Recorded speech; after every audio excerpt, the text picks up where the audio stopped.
ये क्या कर रहे हो? नाखून काट रहा हूँ। रात के वक्त नाखून ना काटो। क्यों? इससे नहुसत होती है। हैं? वाकई? मैंने तो ऐसा ही सुना है। कैंची मत चलाओ वरना अच्छा नहीं होता। क्यों, इससे क्या होता है? बड़ों की लड़ाई हो जाती है। वाकई? अब नहीं करूँगा। इतनी जल्दी आ गए? खैरियत तो है? मैं नहीं जा रहा। लेकिन क्यों? काली बिल्ली मेरा रास्ता काट गई। ओ, ये तो आपने बहुत अच्छा किया, वरना कुछ बुरा हो जाता। झाड़ू मत लगाओ। सफाई कर रही हूँ। आपको पता नहीं, रात के टाइम झाड़ू नहीं लगाते। क्यों, उससे क्या होता है? घर में तंगदस्ती आती है। अच्छा, मुझे नहीं पता था। जी ऐसा मत करो। बस कर दो बच्चों, कब से नोटिस कर रही हूँ किन खराफात में पड़े हो। बेटा निकल आओ इन सब बातों से, ये सब हमारी बनाई हुई मिथ्स हैं। ऐसा कुछ नहीं होता। इत्तेफाक से रहो, कभी नहुसत नहीं आएगी। अच्छा सोचो, कभी बुरा नहीं होगा। अपनी जुबान और हाथ से दूसरों को महफूज रखो, कभी लड़ाइयाँ नहीं होंगी। और सदका करते रहो, कभी तंगदस्ती नहीं आएगी। कितने बेवकूफ थे हम। असल बात की समझ तो आज आई। जो हम कानों से सुने और उसकी तस्दीक करें वो ईमान है, और जो हम आंखों से देखें उसे कबूल करें वो यकीन है।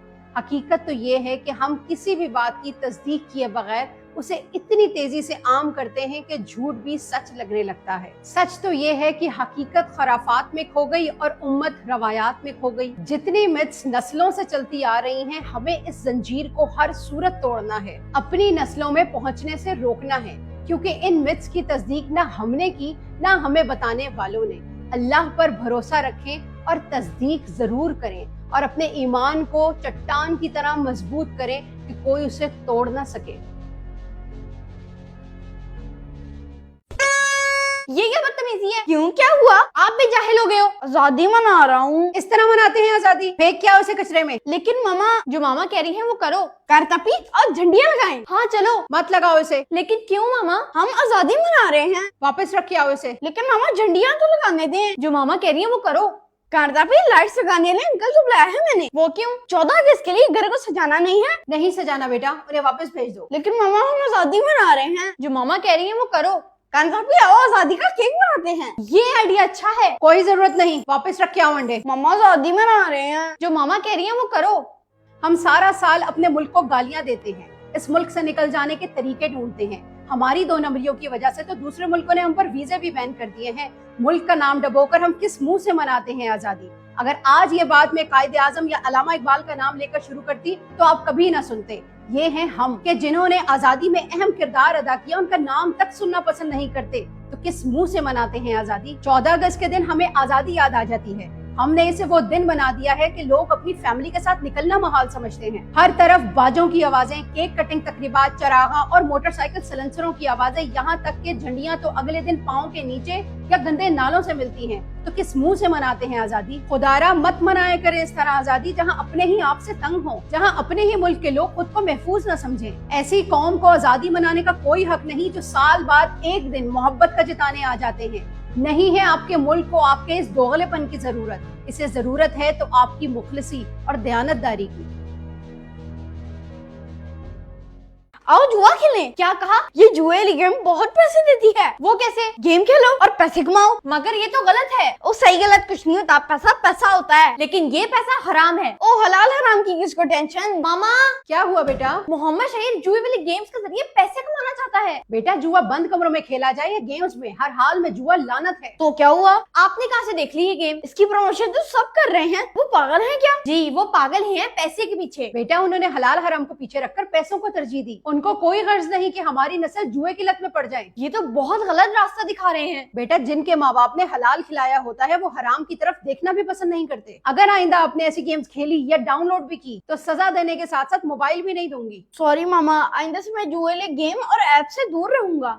आप सबकी मुसलमानियत तब कहाँ जाती है जब जुए वाली गेम्स या एप्स को प्रमोट करने वाले आपके अपने ही इन्फ्लुएंसर्स होते हैं, जो मुआशरे को खराब करने में अहम किरदार अदा कर रहे हैं। शर्म आनी चाहिए आप लोगों को कि जिन फॉलोअर्स ने आपको सड़क से उठाकर कहां पहुंचा दिया। मत भूलें कि इन्हीं फॉलोअर्स की वजह से आपके घर चल रहे हैं, और आप बदले में अपने फॉलोअर्स और उनकी नस्ल को जुए जैसी लानत दे रहे हैं। ज्यादातर इन गेम्स को प्रमोट करने वाले वो इन्फ्लुएंसर हैं जो या तो गैर शादीशुदा हैं या फिर औलाद जैसी नेमत से महरूम हैं। तभी आपको औलाद के गलत रास्ते पर चलने की तकलीफ का एहसास नहीं है। और जो साहबे औलाद इन्फ्लुएंसर्स जुए को प्रमोट कर रहे हैं, तो उनसे मेरी गुजारिश है कि वो दुआ करें कि उनके बच्चे जुआरी बने, जो आप हमारे बच्चों को बनाना चाह रहे हैं। याद रखें, एक अच्छा इन्फ्लुएंसर वही होता है जो अपने फॉलोअर को इस्तेमाल करने की बजाय उसे सही रास्ता दिखाए, ना कि हरामकारी की लत में लगा दे। अब फैसला आपके फॉलोअर्स ने करना है। आज से मैं फैमिली व्लॉगिंग का आगाज कर रही हूँ, जिसका आपको बहुत इंतजार था, जिसमें आपको देखने को मिलेंगे नाच गाना, वही ड्रामे वही तमाशे। और अयाशी आपको मेरे टॉक्सिक फैमिली व्लॉग्स में देखने को मिलेगी। मामा वो बेटिंग ऐप के प्रमोशन करना भूल गई हैं आप, जिसके आपको लाखों रुपए मिले हैं। मामा तो पैसे लेके भूल ही जाती हैं। ओ हाँ, आज मैं आपको एक ऐसी ऐप के बारे में बताऊंगी जिससे आप हराम का पैसा आसानी कमा सकते हैं। मामा ये बेजमीर लोग हैं, इनको हलाल हराम से क्या लेना देना। छोड़ो, हमारे पास तो माल आ गया ना, भाड़ में जाए फॉलोअर्स, उन्हें यूज करो और फेंको टिश्यू पेपर की तरह। मामा क्या कर रही है, कैमरा ऑन है। ओहो, ये क्लिप काट देना। मामा व्लॉग नहीं बनाना। कौन सा व्लॉग? आप तो मेरे ख्वाब में व्लॉगिंग कर रही थी। फिर शुरू हो गए आप। तो इसमें क्या मसला है? मेरा वीर है फड़ ते निकल। मेरा तजर्बा ये कहता है कि अगर किसी के मुंह में हराम का एक लुकमा भी चला जाए तो उसकी नस्ल भी हराम खोर ही निकलती है।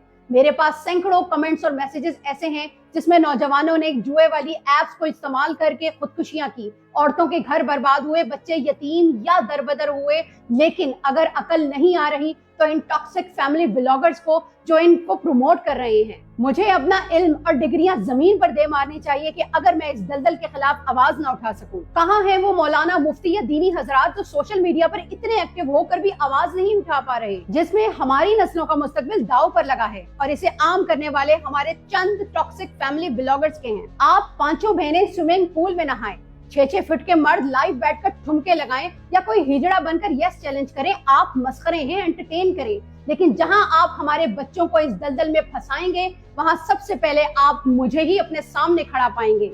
मत भूलें, जो गिरा आप अपने हाथों से लगा रहे हैं, कल को आपको दांतों से खोलनी पड़ेगी। और हाँ, ये खोलनी पड़ेगी। शहीद, टाइम से ना तेल लगवा लिया करो, देखो कितनी डैंड्रफ हो गई आपके बालों में। ये सब लोग तो है ही नहीं, मैंने जाना है घर, लगता है छत पर हैं। मामा तेल क्या, अगर मोहम्मद शहीद शैम्पू रूटीन से लगा लेना तो उसके बाल बिल्कुल ठीक रहेंगे। बाजी आप ऊपर हैं, मैंने आपको बताना था कि मेरा ना काम हो गया, अब मैं चलती हूँ घर। जा रही हो? 1 मिनट रुको, अब इसका शुगल देखना। जी बाजी, सारे काम हो गए हैं, और हाँ कल ना मैं जल्दी आऊंगी, कपड़े धोने हैं, बड़ा टाइम लग जाता है कपड़े धोने में। तुम कुछ भूल तो नहीं रही ना? नहीं बाजी, मेरा मोबाइल तो मेरे पास ही है, नीचे टेबल पर रखा है, और तो मैं कुछ नहीं लाई थी। मामा भी ना पूरी तैयारी से बैठी होती हैं कि कब आंटी जाएंगी। ये लो, इन दोनों में से आज क्या लोगी? मामा वही रोज की तरह 100 रुपए। अकीला आंटी, आज तो आपको 1000 रुपए ही लेने चाहिए। इतने दिनों से इतनी बड़ी ऑफर ठुकरा रही हैं आप। कायनात आप तो चुप कर जाओ, अकीला की मर्जी, उसने जो भी लेने हैं ले लो, तुम्हें जो चाहिए। जी बाजी, जितनी जरूरत होगी उतने ही लूंगी ना, 100 रुपए। शुक्रिया बाजी, अब मैं चलती हूँ, देर हो रही है, बच्चे भूखे होंगे। मामा शायद छोटे लोगों की सोच ही ऐसी होती है। शायद बेटा, जो इंसान जैसा होता है वो वैसी ही चीज पसंद करता है, लेकिन अकीला का केस कुछ अलग है। समझ से बाहर है अकीला आंटी, अगर 1000 रुपए रख लेती तो अब तक कितना जोड़ लेती। मुझे तो कोई और ही बात लगती है। हाँ, जैसे 100 रुपए जोड़कर तो महल खड़ा कर रही है ना? क्या पागलों जैसी बातें करती हो। और वैसे भी ना 100 रुपए का सिर्फ मेरा एक बड़ा चिप्स का पैकेट ही आता है, और तो कुछ भी नहीं आता। कुछ तो है जो अकीला आंटी के दिल में चल रहा है और हमें नहीं पता। जी बाबा, मैं भी कह देता हूँ। मामा, बाबा कह रहे हैं निहारी बना लें। लेकिन मामा का दिल तो दाल चावल बनाने का था। कोई बात नहीं बेटा, निहारी बना लेते हैं। लेकिन बाबा तो नाराज होके गए थे। अब बाबा का गुस्सा ठंडा हो गया होगा। बेटा, मर्द का गुस्सा बर्दाश्त करने में ही घर का सुकून है। जी, कोई एक बोले तो दूसरा चुप कर जाए, वरना घर मैदान में जंग बन जाए। जी मेरा बेटा, बिल्कुल सही कहा आपने। वैसे मर्दों की जिंदगी कितनी अच्छी होती है, बहुत ज्यादा मजे करते हैं। हम औरतें और बच्चे तो घर में बोर ही होते रहते हैं। बेटा, एक मर्द की जिंदगी बहुत मुश्किल होती है। नहीं मामा, बेटा, एक मर्द के सर पर हर वक्त घर की जिम्मेदारियों की तलवार लटकती रहती है। लेकिन वो अपनी मर्जी से तो हर काम करते हैं ना। बेटा, उनकी मर्जी ना भी हो तब भी उन्हें हर सूरत अपनी जिम्मेदारियां निभानी ही होती हैं। पहले वालिदैन, फिर बीवी बच्चों के अखराजात पूरे करने में ही लगे रहते हैं। बिल्कुल मेरा बेटा, हम औरतें अपनी परेशानी रो कर या किसी से बात करके अपना दिल हल्का कर लेती हैं, जबकि मर्द अपनी परेशानियां खुद अकेला सहता है। इसका मतलब तो मर्द बहुत मजलूम होते हैं। जी मेरा बेटा, इसमें कोई शक नहीं, क्योंकि वो गर्मी सर्दी की परवाह किए बगैर अपने घर वालों को खुश रखने के लिए जिद्दोजहद करता है। आज तो मेरे दिल में बाबा की इज्जत और भी बढ़ गई है। हमारे घर के मर्द हमारे लिए वो सतून है कि अगर खुदा न ख्वास्ता ये सतून गिर जाए तो छत भी बाकी नहीं रहेगी। मर्द अपनी बीवी, बेटी, माँ और बहन के लिए वो मजबूत चट्टान है कि जिससे उनकी इज्जत व आबरू महफूज रहती है। बदकिस्मती से हमारे मुआशरे का अलमिया ये है कि हम सिर्फ औरत को ही मजलूमियत की निगाह से देखते हैं, जबकि मेरे नजदीक इसके असल हकदार वो मर्द हैं जो अपनी तमाम तर जिम्मेदारियां बखूबी निभाते हैं और फिर भी अपने घर से कदर नहीं पाते। अपने बेटे, भाई, बाप और शौहर की कदर करें। अगर खुदा न ख्वास्ता उन्हें कुछ हो गया तो याद रखें, दुनिया आपका बहुत फायदा उठाएगी। इसीलिए जहां रहें साथ रहें और मजबूत रहें।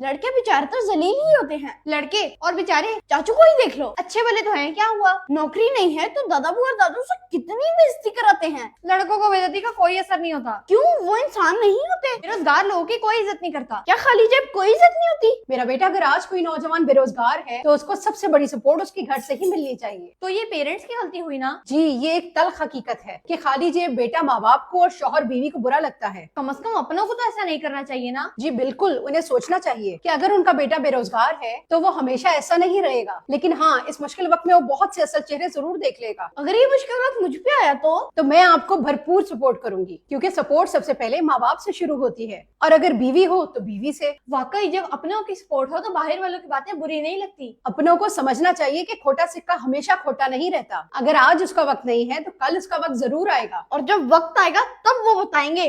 अगर आज कोई नौजवान बेरोजगार है तो उसे तंजो ताना मत करें, क्योंकि आपके अनजाने में अदा किए गए अल्फाज उस पर सदियों का बोझ छोड़ जाते हैं। उसके बुरे वक्त में उसका साथ दे, क्योंकि अपने अच्छे वक्त में उसने आपका साथ नहीं छोड़ा। अफसोस के साथ आज कई घराने ऐसे हैं जहां बीवियां शौहर को उसकी बेरोजगारी की वजह से छोड़ जाती हैं, या माँ बाप अपने बेटे को उठते बैठते बातें सुनाते हैं, लेकिन वो एक बात भूल जाते हैं कि अगर आज वो नौजवान बेरोजगार है तब भी वो अपनी बीवी और वालिदैन के लिए मजबूत सहारा है, और अगर 4 दिन के लिए उस पर बुरा वक्त आ गया है तो साथ देने की बजाय उसकी बेइज्जती ना करें, क्योंकि मुश्किल वक्त अपनों और गैरों में फर्क बता देता है। बुरे वक्त में अपने शौहर और बेटे का साथ दें, उसके साथ गुजारे हुए अच्छे वक्त को मत भूलें, क्योंकि जब वालिदैन अपने बेटे का मुश्किल वक्त में साथ देते हैं तो अपना बुढ़ापा बदल देते हैं, और जब बीवी अपने शौहर का मुश्किल में साथ देती है तो जिंदगी बदल देती है। नौजवानों, याद रखो, आप तब हारते हो जब आप कोशिश करना छोड़ देते हो, इसीलिए कभी मत हारना। मामा देखें, जैसे जैसे हम लोग नीचे आते जा रहे हैं ना, ठक ठक की आवाज और ज्यादा करीब से आ रही है, और वो डॉल भी कहीं नजर नहीं आ रही।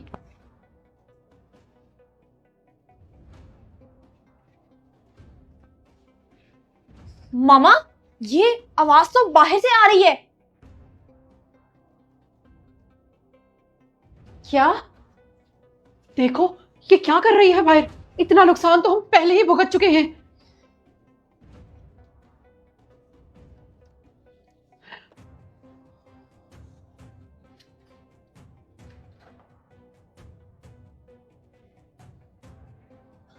ये क्या कर रही हो? मोहम्मद शहीद की साइकिल को क्यों तोड़ रही हो? मेरी बात सुनो, हर कोई ना हमारे घर में मोहम्मद शहीद के पीछे आता है। हाँ। लेकिन तुम मोहम्मद शहीद के पीछे नहीं आई, वो तो यहाँ पर है ही नहीं। तुम्हारा क्या मकसद है, हमें जल्दी से बताओ।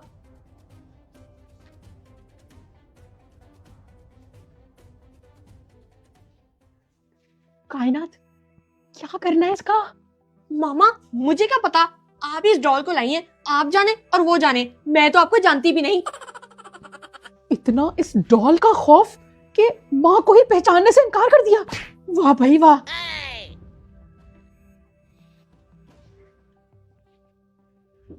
देखो बेटा, मैं जानती हूँ कि तुम्हें लाकर मुझसे गलती हो गई, लेकिन तुम चाहती क्या हो मुझे बताओ, ताकि मैं तुम्हारी वो डिमांड पूरी करूं। मामा अगर इसने आपसे घर की डिमांड कर दी तो क्या पूरा घर इसके नाम